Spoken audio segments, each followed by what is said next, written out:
بسم الله الرحمن الرحيم. السلام عليكم ورحمة الله وبركاته. إن الحمد لله نحمده ونستعينه ونستغفره ونستهديه والصلاة والسلام على أشرف الأنبياء والمرسلين محمد وآله وصحبه أجمعين أما بعد. حاضرین و ناظرین، یہ درس نمبر 1171 ہے اور آج سورہ کہف کی 2 آیتوں کی تلاوت اور تشریح کی جائے گی، آیت نمبر 43 اور 44 43 and 44۔ چلیے سب سے پہلے ہم ان 2 آیتوں کی تلاوت کرتے ہیں، لفظی ترجمے اور ترجمے کے بعد تشریح کرتے ہیں۔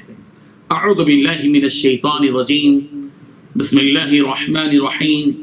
وَلَمْ تَكُنْ لَهُ فِئَةٌ يَنْصُرُونَهُ مِنْ دُونِ اللَّهِ وَمَا كَانَ مُنْتَصِرًا هُنَالِكَ الْوَلَايَةُ لِلَّهِ الْحَقِّ هُوَ خَيْرٌ ثَوَابًا وَخَيْرٌ عُقْبًا صدق اللہ العظیم۔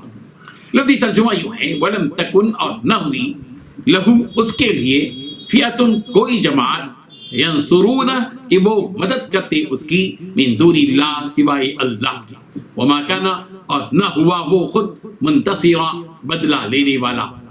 ہنالکا وہاں تو، الولایت تمام اختیار، للہ الحق اللہ سچے ہی کا ہے، وہ خیر وہ بہتر ہے، ثوابا ثواب دینے میں، وہ خیر اور بہتر ہے، عقبہ ان اچھے انجام سے بہرور کرنے۔ ترجمہ یوں ہے، اور اسے کوئی ایسا جتھا میسر نہ آیا جو اللہ کو چھوڑ کر اس کی مدد کرتا، اور نہ وہ خود اس قابل تھا کہ اپنا دفاع کر سکے۔ ایسے موقع پر آدمی کو پتہ چلتا ہے کہ مدد کا سارا اختیار سچے اللہ کو حاصل ہے، وہی ہے جو بہتر ثواب دیتا ہے اور بہتر انجام دکھاتا ہے۔ ان 2 آیتوں میں 4 باتیں بتلائی گئی ہیں۔ پہلی بات، اسے کوئی ایسا جتھا میسر نہ آیا جو اللہ کو چھوڑ کر اس کی مدد کرتا۔ دوسری بات، اور نہ وہ خود اس قابل تھا کہ اپنا دفاع کر سکے۔ تیسری بات، ایسے موقع پر آدمی کو پتہ چلتا ہے کہ مدد کا سارا اختیار سچے اللہ کو حاصل ہے۔ چوتھی بات، وہی ہے جو بہتر ثواب دیتا ہے اور بہتر انجام دکھاتا ہے۔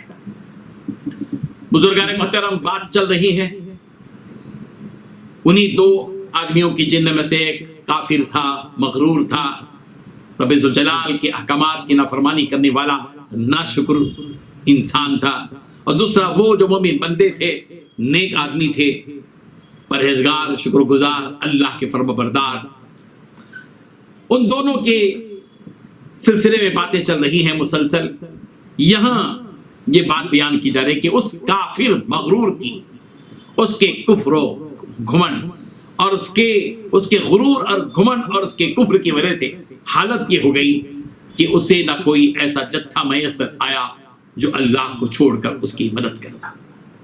یعنی اس مغرور کی ایسی پریشان کن حالت میں نہ ہی کسی خاندان کے اس کے خاندان کے کسی فرد نے اس کی مدد کی، اور نہ ہی اس کی اولاد نے مدد کی، حالانکہ اس کو اپنے جتھے پر اور اپنی اولاد پر بہت زیادہ ناز اور فخر تھا۔ اس کی دولت کی تباہی کے وقت اللہ کے قہر اور اس کے انتقام سے بچانے والا اور اللہ کے مقابلے میں اپنی قوت لگانے والا کوئی نہیں آیا۔ جیسا کہ بتلایا گیا کہ جو کافر تھا، مغرور تھا، اس کا باغ تھا، اس کی انگور کے باغ تھے، کھجور کے باغ تھے، سب کچھ تھا، نہریں تھیں، سب کچھ تھا، مگر مغرور تھا۔ اللہ نے اس کے غرور کا مزہ اس کو چکھایا، حالت بگڑ گئی اور وہ سارے کا سارا ڈھیر بن گیا، باغ کا نام و نشان باقی نہیں رہا۔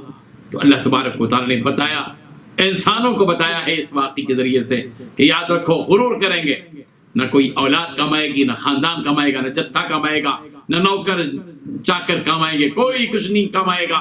اللہ تبارک و تعالی جو حالات لاتے ہیں تو اللہ کے مقابلے میں ہماری کوئی مدد نہیں کر سکتا۔ ہم واقعہ دیکھتے ہیں، سیلاب آتا ہے، اللہ تبارک و تعالی اپنی طاقت لگاتے ہیں تو کوئی بچانے کے لیے آ نہیں سکتا، کوئی روک نہیں سکتا۔ بھاری بھرکم سیلاب جب آتا ہے، انسانوں کو، ان کے مالیے کو ڈبو کر رکھ دیتا ہے۔ کون ہے، کس کی طاقت ہے جو اس پانی کو اپنے ہاتھ سے روک سکے؟ کوئی حکومت روک سکتی ہے؟ نہیں۔ دنیا میں کتنے جگہ آتے ہیں سیلاب، زلزلہ آتا ہے، کس کی طاقت ہے اللہ تبارک و تعالیٰ کی اس حکم کے آگے کہ ان انسانوں کی مدد کر سکے؟ اللہ اکبر، کوئی بچا نہیں سکتا۔ اللہ تبارک و تعالیٰ یہاں وہ بتا رہے ہیں جس کافر مغرور کے باغ کو ہم نے تباہ کیا، اس کے مقابلے میں اس کے دفاع کے لیے اس کا نہ خاندان آ سکا، نہ اولاد آ سکی، نہ اس کا کوئی جتھا آ سکا۔ اس وقت اس مغرور کافر کو اس حقیقت کا پتہ چلا کہ مدد کرنے کا سارا اختیار سچے اللہ ہی کو حاصل ہے، ایک ہی اللہ کو حاصل ہے جو حق ہے، اور اس کو یقین ہو گیا کہ مدد تو صرف ایک اللہ ہی کر سکتے ہیں۔ جب عذاب آتا ہے تو نیک آدمی بھی ایمان لاتا ہے اور فاسق و فاجر بھی ایمان لاتا ہے، اور ایسے وحشتناک حالات میں مومن ہو یا کافر سب اللہ ہی کی طرف رجوع ہوتے ہیں۔ وہ خیر جزا و خیر عقبہ، اللہ تبارک و تعالی ہیں جو بہتر ثواب عطا کرتے ہیں، اور وہی ہے جو بہتر انجام دکھا سکتے ہیں۔ جزا بھی اللہ ہی کے ہاتھ میں ہے، انجام بھی اللہ ہی کے ہاتھ میں ہے۔ مومن بندوں کو چاہیے کہ اللہ تبارک و تعالی سے ثواب مانگے، جزا مانگے، اور اسی کے ساتھ ساتھ اللہ تبارک و تعالی سے انجام میں بہتر مانگے۔ اللہم احسن عاقبتنا فی الامور کلھا واجرنا من خزي الدنیا وعذاب الاخرہ۔